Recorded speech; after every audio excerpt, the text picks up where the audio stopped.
this video I'll show you how to sign up into your YouTube Kids app. For that you just need to open your YouTube Kids app, and now what you need to do is tap on this get started button. Tap on this get started button, and you need to sign in with your parents account.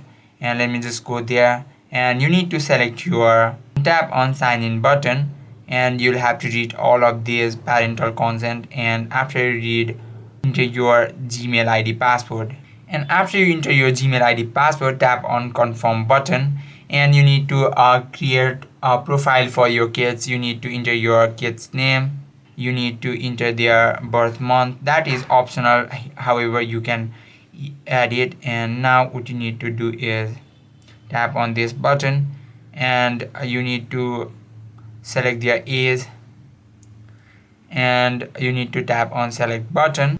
And this is how you can create your kids, and that is how you can create your that is how you can create YouTube profile for your kid. And tap on this button, and to use this, tap on your profile, and that is how you can use your YouTube Kids app after signing up. I hope this video helps you out. If you have any questions or queries, just let us know in the comment section. Thank you for watching.